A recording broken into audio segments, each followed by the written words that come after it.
When it comes to technology, I think there are certain facts that can act as thought terminating cliches. And also, I realize how pretentious that sentence sounds. Please forgive me for a moment, if you will. This is something I've noticed over the years, and it came up pretty blatantly when I was reading about the IAS machine and its relatives. There was a paper about one of those related computers that opened along the lines of Machine X is inspired by the IAS machine with a few notable differences. The authors will only be discussing those differences. That's a perfectly reasonable approach, right? I mean, I'm lazy, and that kind of approach saves space and time.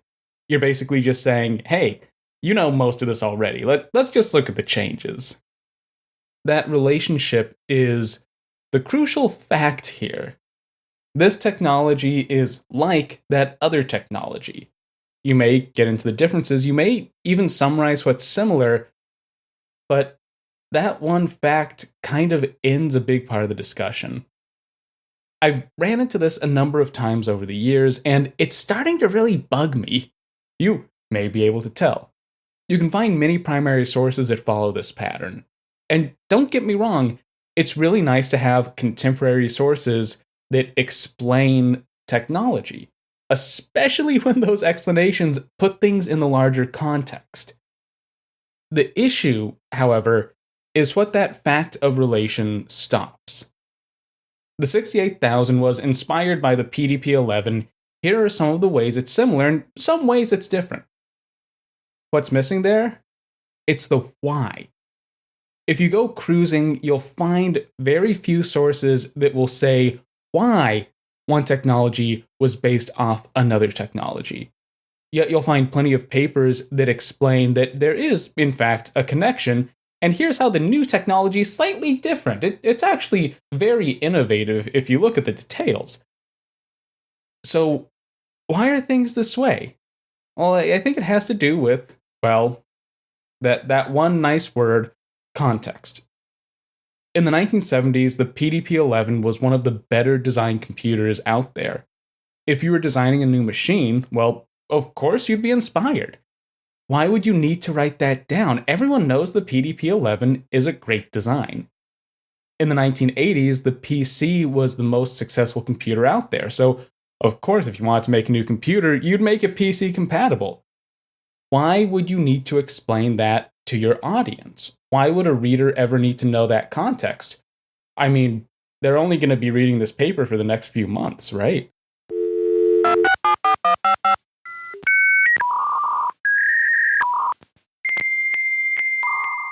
Welcome back to Advent of Computing. I'm your host, Sean Hass, and this is episode 165, the LSI-11. And I'm back. I'm back now. I survived the lead up to my wedding, and actually also just went on a big backpacking trip. The two are unrelated except temporally. So, if you've been trying to get in touch with me, I swear I have seen your emails and messages. I just haven't had a spare minute to reply. So, I'll be going through my inbox very soon. But I'm back. The show's back. And we're back to the PDP-11 series. Today we're going to be continuing by examining how the 11 adapted to changes in technology in the early 70s. This is of particular interest for two reasons. The first is that DEC, the company that made the PDP-11, claimed it was a machine, quote, immune to obsolescence. The basis of this claim was the machine's bus, the Unibus. The entire system was composed of cards plugged into that bus. So as technology changed, you could stay up to date by simply replacing cards. But did that claim pan out? How did the PDP-11 fare as new technology emerged? I think this is especially important given the time period. In 1971, Intel releases the 4004, the first commercial microprocessor. This is the first entire computer compressed onto a single chip, or at least all its processing circuits. As early as 1969, Four-Phase Systems had released a similar product, a processor spread across 4 different chips. The PDP-11 enters the market right between these two steps, so it's immediately thrust into the flow of progress. The first model of the new machine, the PDP-11/20, didn't use any of this new technology. Instead, it was all TTL logic, meaning it was built from packages of transistors. The actual processor took up a pile of cards on the unit bus. That means that the 11 was well positioned to take advantage of some new technology, at least in theory. The other reason I want to talk about the LSI-11 comes down to the matter of influence. The LSI-11 comes to market in 1975. By that time, there are a number of successful microprocessors in the wild. Some have even been claimed to be heavily patterned off the PDP-11. What I want to figure out is what influenced DEC to make the LSI-11. In my mind, there's the possibility that DEC saw those 11-like microprocessors running around and thought, hey, that could be us. That should be our market. But that's just kind of the story I want. That's my little fun fanfic. I want to figure out what the actual motivation was. It could be that these inspired chips had nothing to do with it. By going down that path, we can also examine just how influential the PDP-11 was, and at what points its influence actually mattered. That's a rough plan for today. I guess I should give this disclaimer before I get much further, though. Since this is part of a series, you probably want to go back and listen to last episode, which covers the early days of the PDP-11 project. This episode, as with most of my series, is still standalone. It'll make sense on its own, but you'll have a lot more context if you've heard last episode. With that, let's get started. Last time, we only really got up to the PDP-11's release and its immediate, amazing sales figures. That's cool and all, but it doesn't answer the question of influence. A product can do very well, but not leave a lasting technological or cultural impact. You can still buy Slinkies everywhere, but Slinky technology hasn't really made its way into some next-generation movement-based toy. Specifically, I want to work out early influence. Here I'm talking about the period between 1970 and 1975, from the release of the PDP-1120 to the release of the first LSI-11.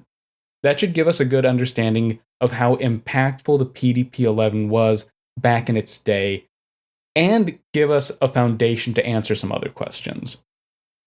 I want to start us off with what should be the clearest example, or at least what's often propped up as the clearest example.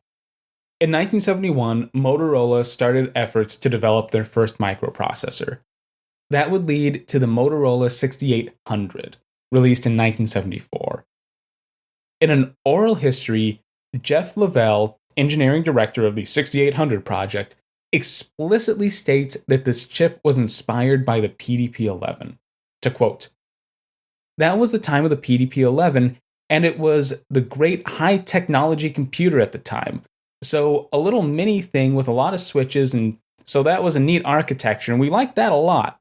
So we started with that architecture and built some variations on it. And the original product definition for the 6800 family was a 16-bit machine. And then we talked to Tom and he said, 'Go away!' And then we evolved into the real world of what we could build. And so we did it over a couple of years." End quote. The final processor would be much simplified, and it would come in at 8 bits wide. Now, the story is about as clear as we're gonna get. The design team wanted to build a PDP-11-like processor. They even made it 16-bit. But due to some technological realities, they had to shrink their designs. The result is a smaller PDP-11-inspired processor. But how close to the 11 is Motorola's first chip? Well, that's where things get a little off. Looking through the 6800's designs, I can't find a resemblance, and I've been trying to. From the programmer's perspective, the hallmarks of the PDP-11 are pretty clear. Lots of general-purpose registers, orthogonal instructions like move that are very complex, and external devices are mapped into memory over the unibus. The 6800 doesn't really work that way. The Motorola chip had two accumulators, an index register, and then a stack and instruction pointer. That's all special purpose. You can't, for instance, add a value to the index register, and you can't reference an address in memory using the value of the accumulator. Those operations are tied to specific registers. However, there is a little register crossover. You can increment and decrement the index register, which does require some math circuits, and that is similar to one of the addressing modes on the PDP-11. You can also store and load the index register, but in general, the 6800 looks and feels like a fancy load store computer.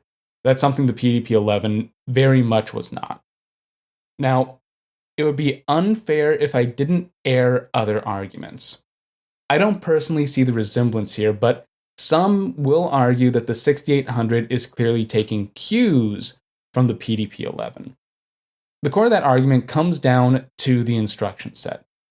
Proponents say that the 6800 provides many of the same instructions that the PDP-11 does, just in different ways, as in on a smaller scale with different addressing modes, that sort of thing. This kind of bears out. The 6800 does have a lot of instructions for such a small chip. Many of those instructions have equivalents on the PDP-11, but they're set up differently. The closest thing to move on the 6800 is actually load. To make load almost general purpose, the 6800 actually has 8 different load instructions, but they all use the same mnemonic. To load accumulator A with the contents of memory, you use operation number 86. To load accumulator B, you would use operation C6.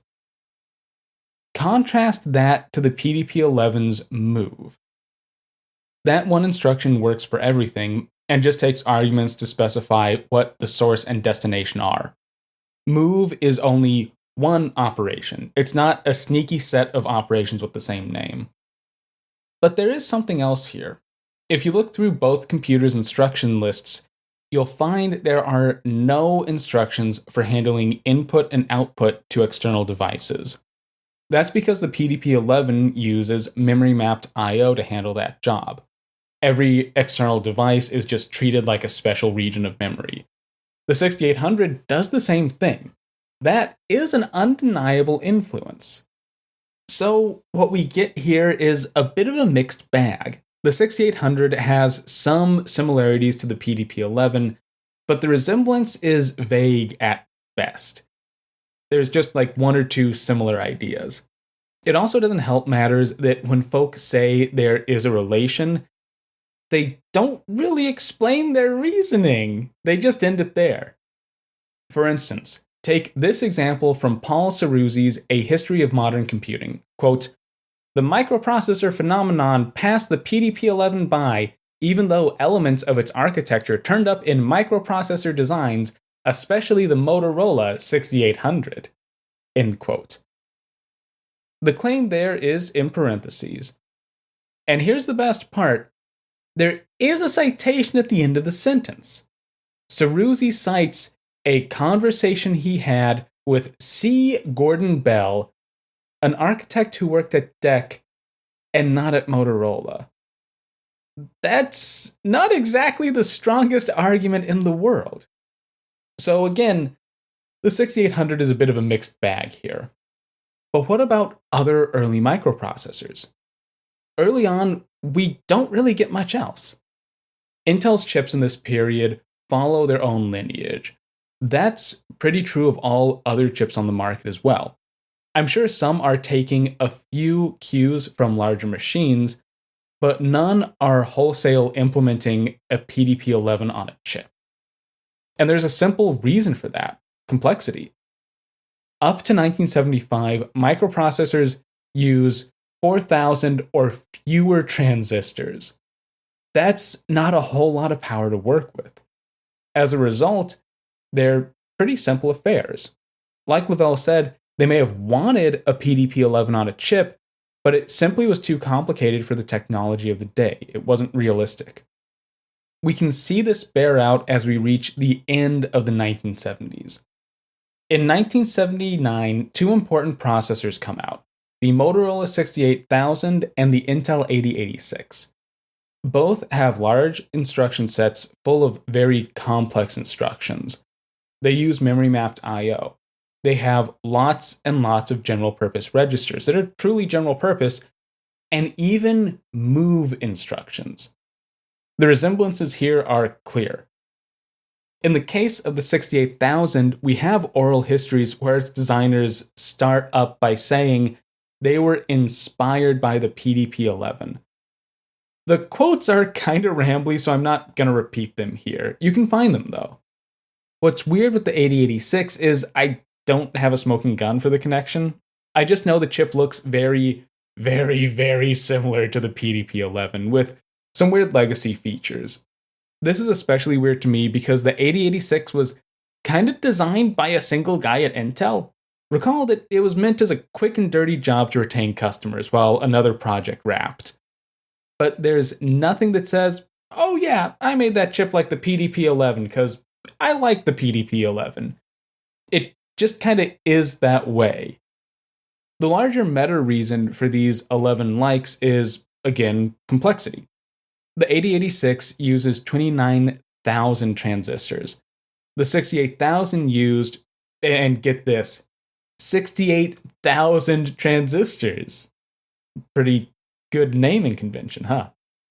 The PDP-11 has a whole lot of different hardware implementations over the years, but eventually the first LSI-11s used 23,000 transistors. What I'm getting at is that once microprocessors hit a certain level of complexity, they're actually able to take design ideas from the PDP-11 and implement them. Prior to that, we see something more like design hints, I guess. Putting this all together, we can answer one of our first questions. The LSI-11 isn't really spurred on by the development of PDP-11-like chips. That's not a contributing factor worth examining, because there weren't PDP-11-like chips earlier than the LSI-11. So then, what did inspire DEC to make the LSI-11? The PDP-11 was a machine immune to obsolescence. So goes the ad copy. This is also, broadly speaking, true. The PDP-11 would survive on for an impressively long time, in part because DEC was always willing to adapt the machine to new technologies. This was possible, in large part, because of the Unibus. It was also helped along by the simple fact of the family. PDP-11s only had to be software compatible. Anything that can run a PDP-11 binary program is, by DEC definition, a PDP-11. That means that on the hardware level, there's a wild amount of flexibility. This can be seen almost immediately. The PDP-1120, the first machine to market, is all TTL logic. That means all the computer's logic is described in physical circuits. Every PDP-11 model that followed used microcode. Hardwired logic is replaced with a more simplified circuit that can read software-defined instructions. The PDP-11 is very much a software machine. Its instruction set and architecture is designed to be slick for programmers. Its I/O is built in such a way that it's easy to control with software. And outside of the 1120, these computers are defined by software. This was, at least in part, intentional. To quote C. Gordon Bell in the PDP-11 family after 3 generations, quote, "Because of the many pressures on the design, the planning was asynchronous and diffuse. Development was distributed throughout the company. This sort of decentralized design organization provides a system of checks and balances, but often at the expense of perfect hardware compatibility. This compatibility can hopefully be provided in the software and at lower cost to the user." End quote. Each machine in the family was designed using whatever hardware was most reasonable, whatever its designers wanted to work with. High-end machines got cutting-edge parts. Cheaper machines got cost-cut parts. All the differences of hardware were ironed out in software. This came in the form of microcode, drivers, or operating system patches. DEC viewed the PDP-11 as a full range of computers. This ranged from high-end to mid-tier and low-end. But around 74, they started contemplating something new, a low-end computer.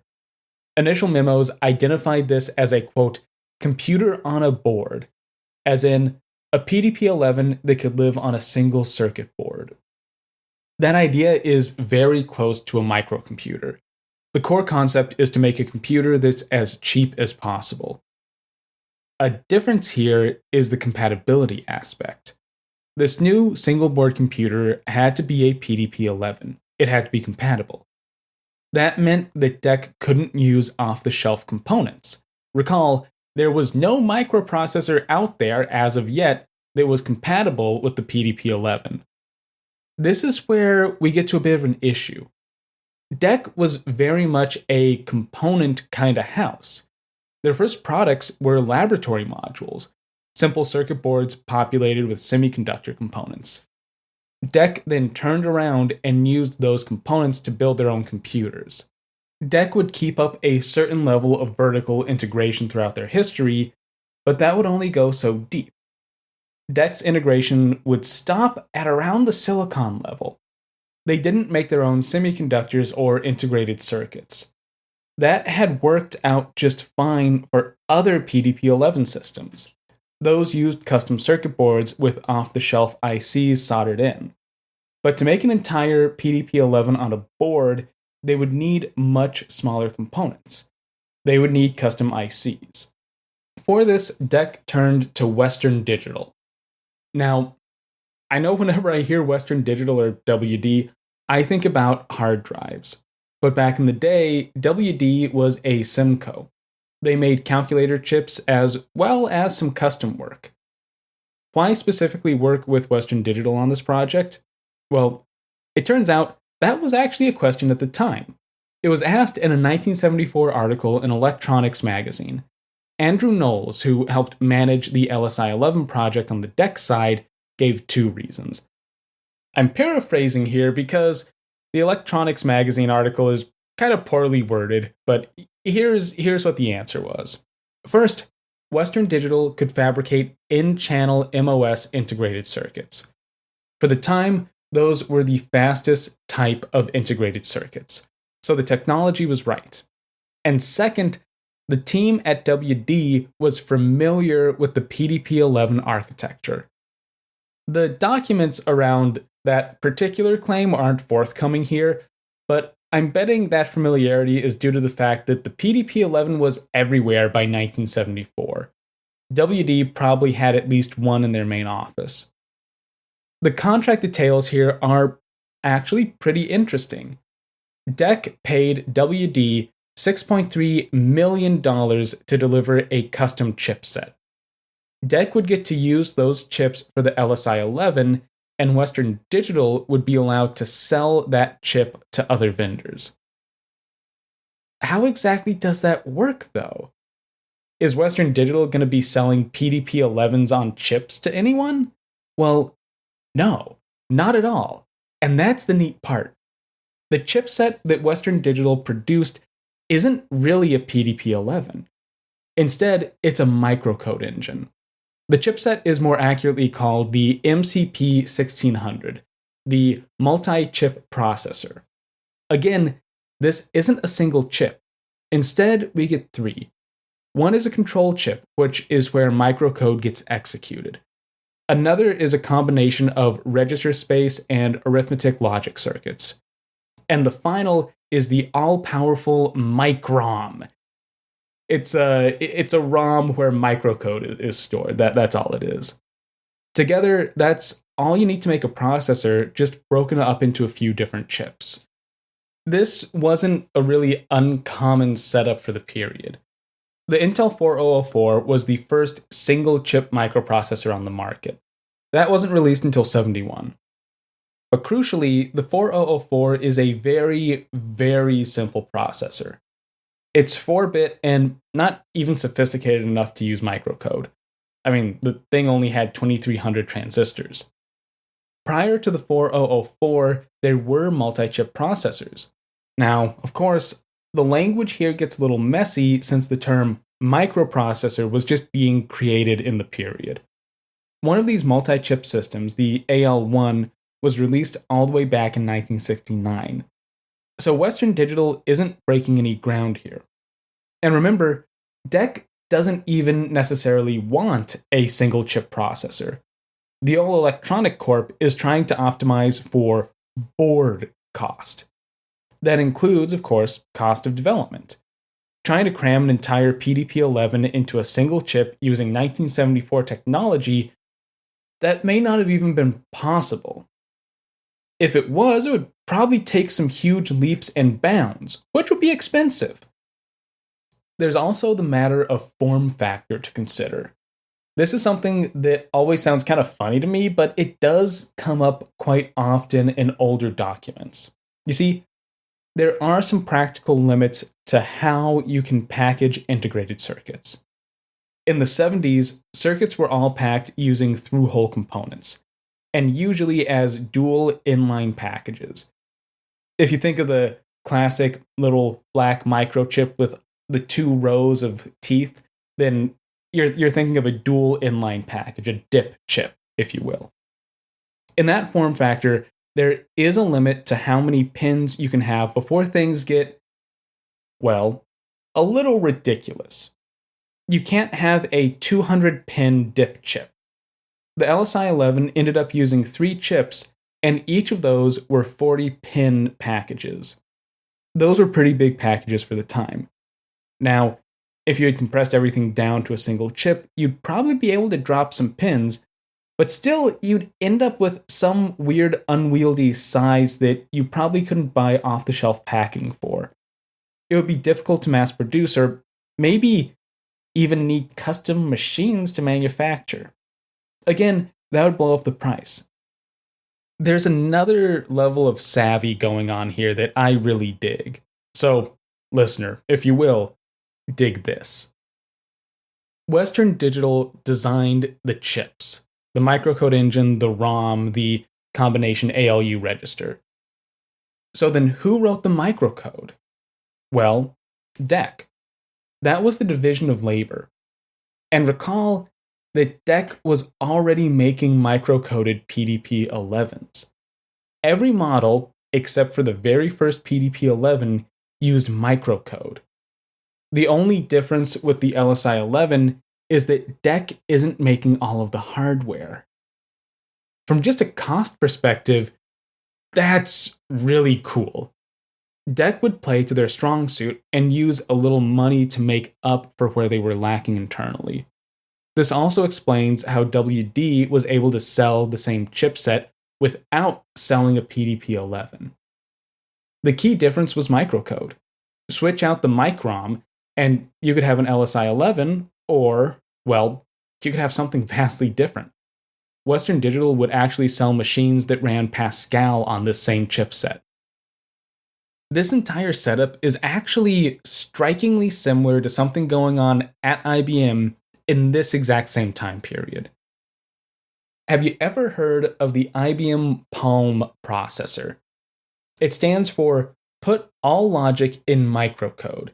It's another microcode engine developed in the middle of the 1970s. It was a chip that read microcode and then executed it. Specifically, IBM used a Palm in their 5100. It was a small portable computer, big quotes around portable, that could run System 360 code. It's also a computer that was supposedly so sophisticated a time traveler from the far future came back to procure one. If you know, you know. So we have a small microcode machine that acts like a larger and older computer. The only real difference here is that IBM, with its vast integration, made the Palm chip in-house. Why do I bring up the similarity here? Well, there may have been some weird microcode trend going on here, but more importantly, I think this shows how the PDP-11 really was keeping up with the times. Work being done at DEC is mirroring work done at IBM. DEC is staying on the cutting edge, or at least they're really close to it.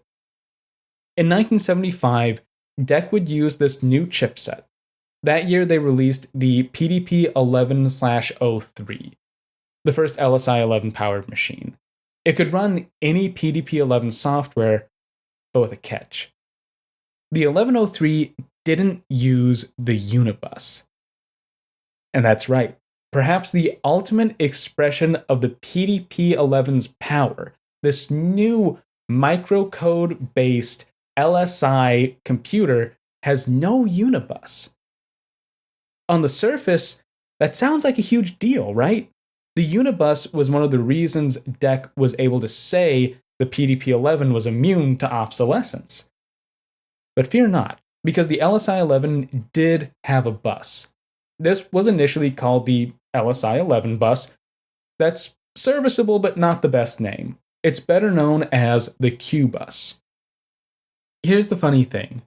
The Q-bus is essentially a cost-reduced Unibus. It uses fewer pins and drops some of the more sophisticated signaling, but it does the same thing as Unibus. It can sound like the Q-bus is a departure from some core standard, but that's not exactly the case. The Unibus was a standard with big quotes around it. Some PDP-11s used a pretty vanilla Unibus. Higher performance 11s used a variation of the Unibus. And these cost-reduced LSI machines, well, they used a cost-reduced version of that bus. That should tell us something important. The anti-obsolescence powers of the PDP-11 didn't mean that you would buy an 11's chassis in 1970 and use it all the way up into the 90s, just replacing cards as needed. Rather, it meant you could always buy a top-of-the-line PDP-11 from DEC. The Electronic Corp would always be able to create a PDP-11 that would keep up with competing machines. That chassis you bought in 1970 and the new 11 you bought in 1990 would look totally different, they'd be built totally different, and they'd be totally incompatible on a hardware level. However, you could run the same exact software. So, how much did this new bottom-of-the-line PDP-11 cost? Well, according to Computer World, introductory price was $2,400 for a model with 4K of RAM. That inflates up to just over $15,000 in 2025 money. Comparisons here are, again, kind of hard to make, because the 11 was pretty unique in this period. The IBM 5100, another microcode machine, cost wild amounts of money and was a portable. So that's only similar in very broad terms, and only really if we're talking about underlying hardware technology.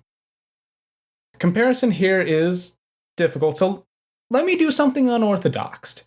You might not expect this. The Altair 8800 is released in 1974. That's around the same time as the first LSI-11 machines.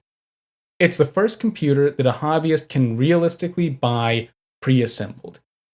At least, that's its claim to fame. It actually turns out that some nerds were doing group buys of PDP 1103s in 76, which makes me suspect some other weird deals may have been going on, but that's an avenue that I do not have the brain power to investigate right now.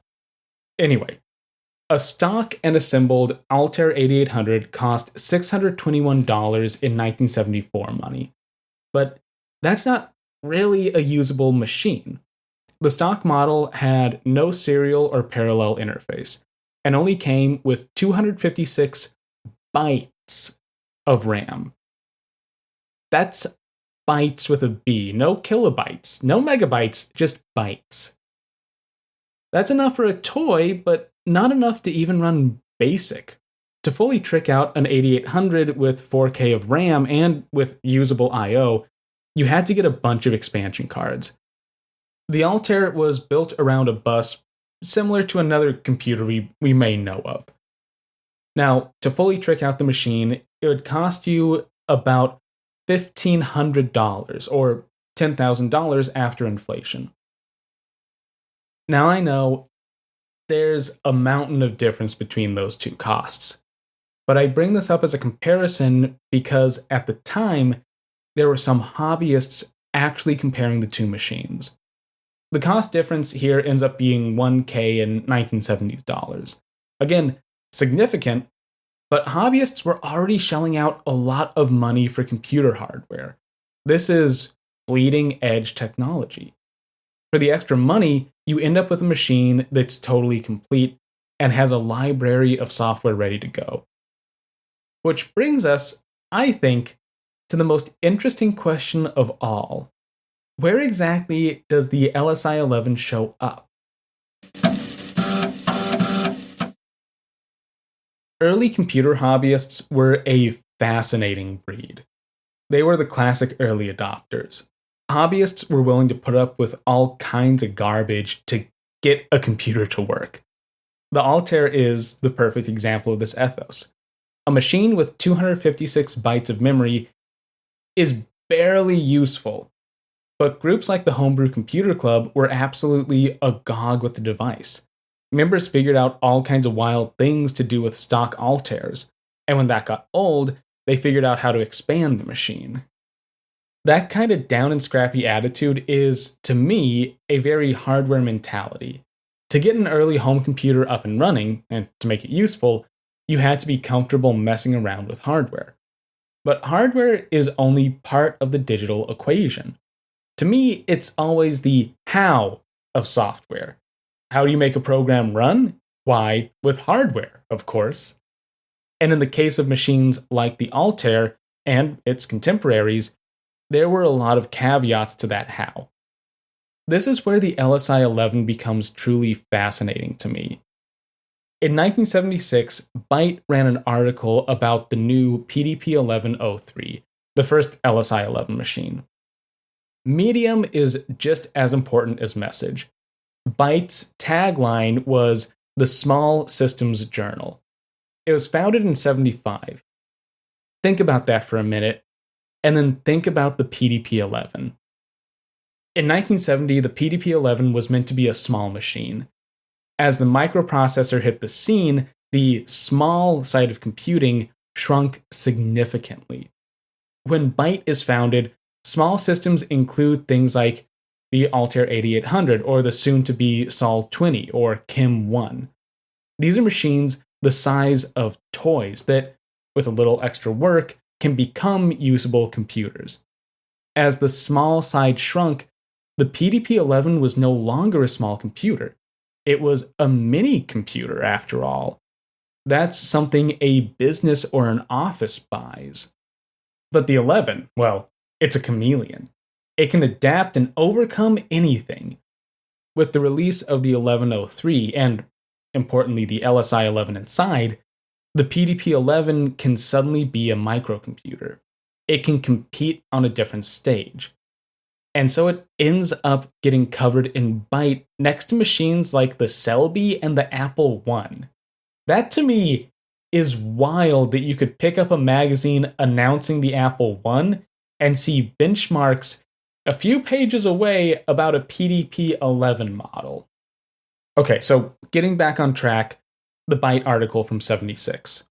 The teaser for the article opens like this, quote, "How would you like a PDP-11/40 in your basement computer room? The price would possibly be too high for the typical amateur.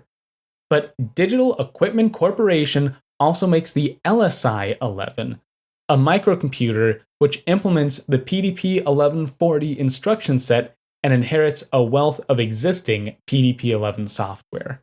End quote. The article itself isn't anything new to us. It describes the PDP-11's architecture, the wonders of the LSI-11, and all the gritty details about the machine. It comes complete with glossy photos of the computer. The interesting part is at the end of the article. To quote, "For those interested in purchasing the board version of this computer, the Southern California Computer Society is organizing a group purchase for amateurs. This purchase will involve an original equipment manufacturer quantity of 50 or more machines on a basis of cost plus 2% minimum contribution to SCCS. End quote. So we have this user group in SoCal that was organizing a group buy of PDP 1103s. Why would you do this? Well, simple. To save money and to make a PDP 11 accessible. DEC offered bulk rates and even had discount programs for OEMs, but you had to have a minimum order. This is the kind of thing that, I don't know, I've talked to my friends about doing this before. I think a lot of us have.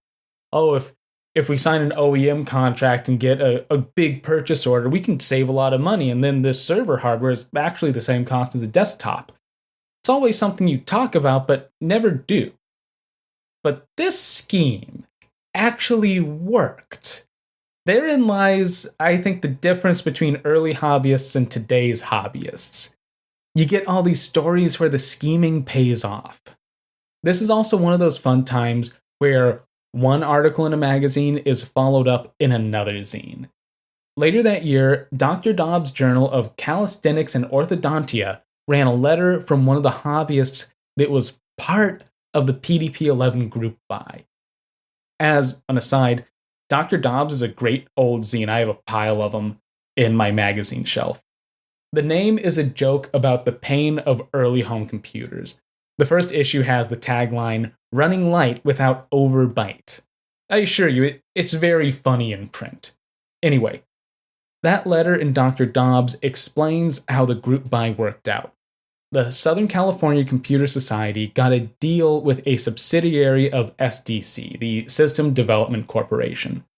According to the letter, SDC was buying a pile of OEM hardware from DEC and either had extras lying around or was persuaded to order a few more boards.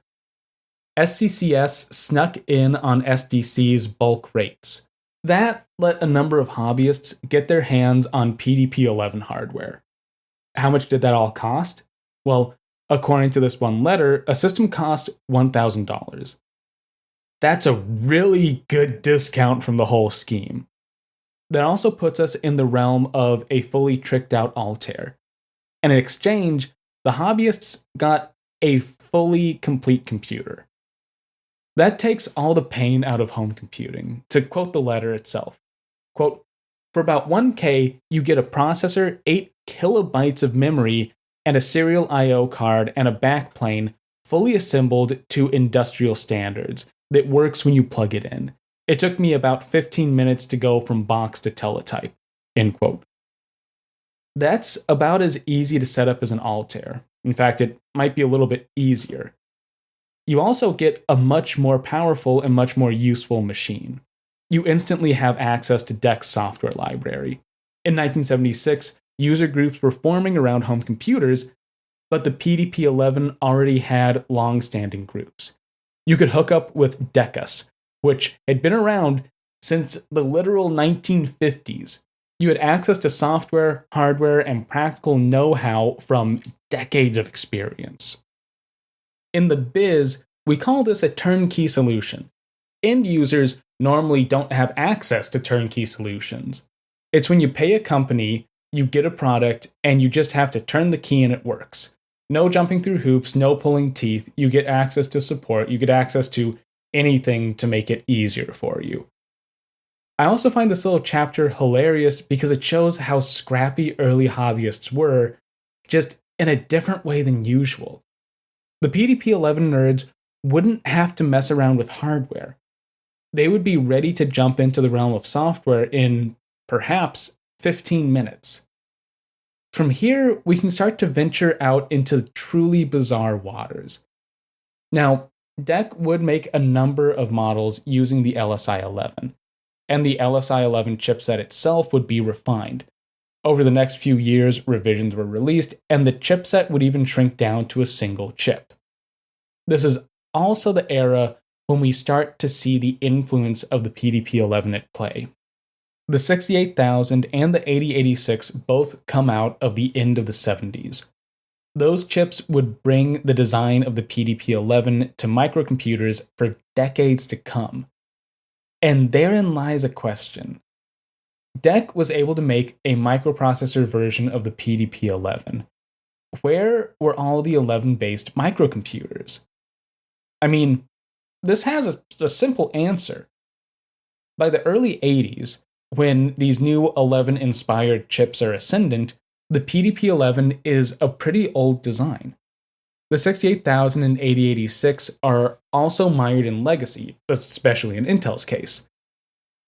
The key difference, however, is that these new chips aren't exact copies of the PDP-11. They're inspired by the earlier computer. They have a lot of room to make sweeping changes and to be more modern.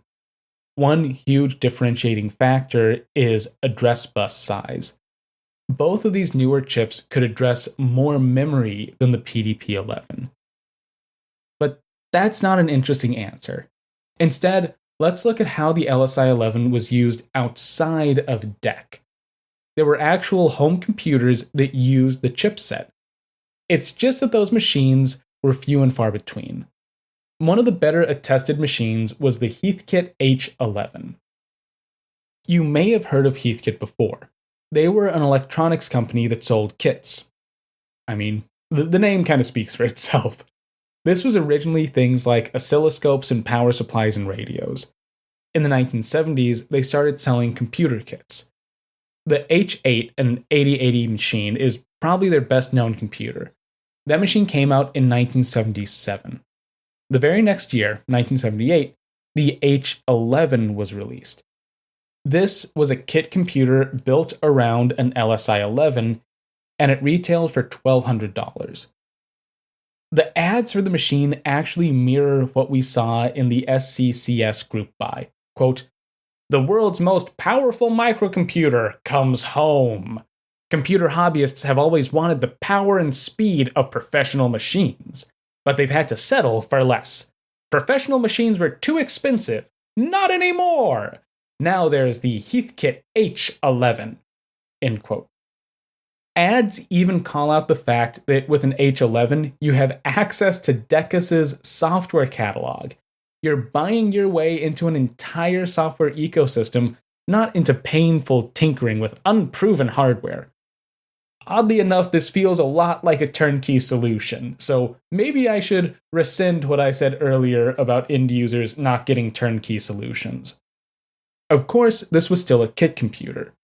For your cash, you would receive a big box of parts. You would have everything you need to build an H11 in the form of circuit boards, chips, wires, and even folded sheet steel case components. However, there was one concession.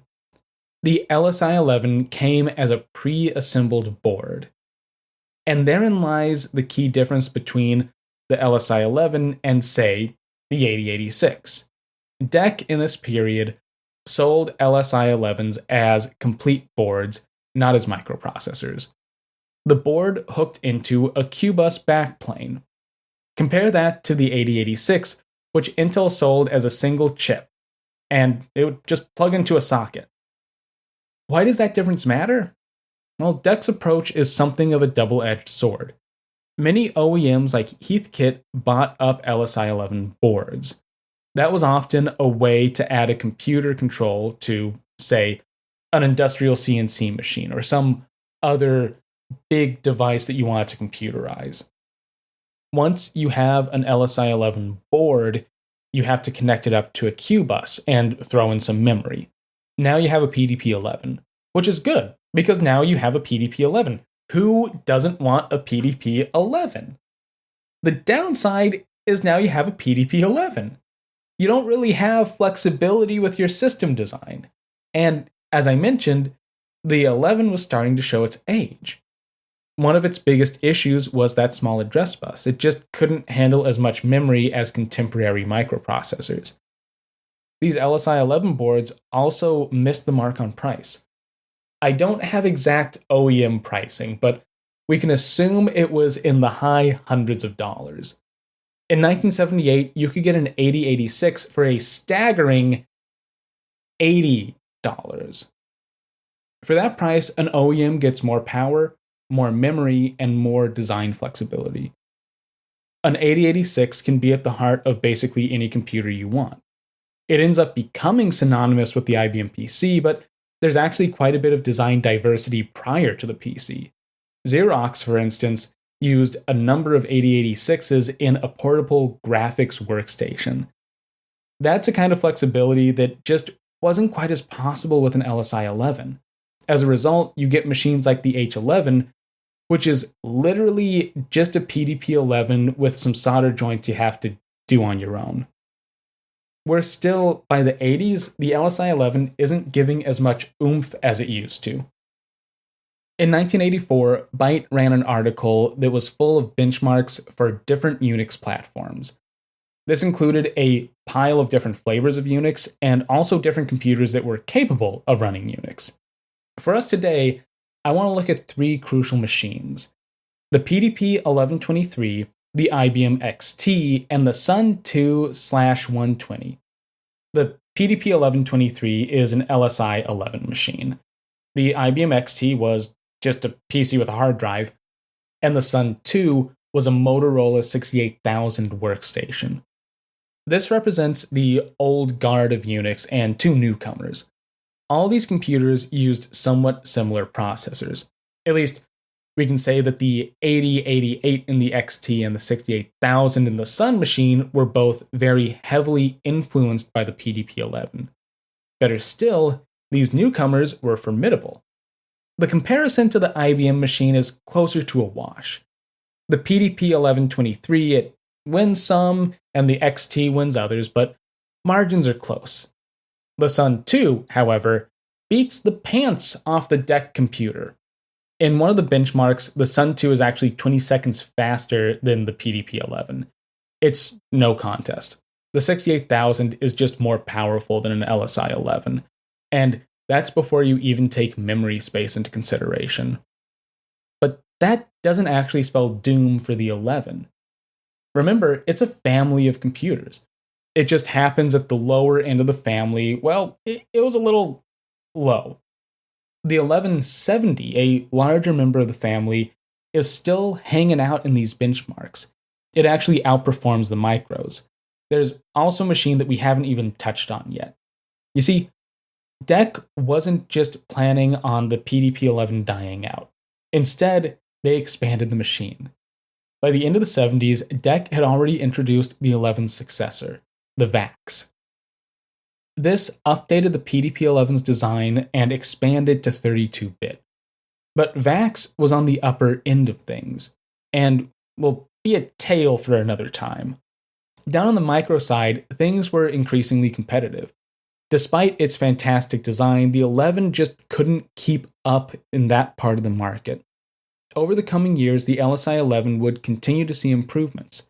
Single-chip versions would hit the scene, but the chip would never be as successful as earlier PDP-11s. It would show up in a number of special-purpose machines and some cost-reduced models, but it served as something of a sideshow. It's this interplay between the PDP-11 and later chips that feels really neat to me. The 68000 and 8086 showed that the PDP-11's design could make a killing as a microcomputer. DEC's first-party attempts were successful, but were never aimed directly at hobbyists in the same way that other chips would be. Despite that, a good number of home users did end up rocking PDP-11s.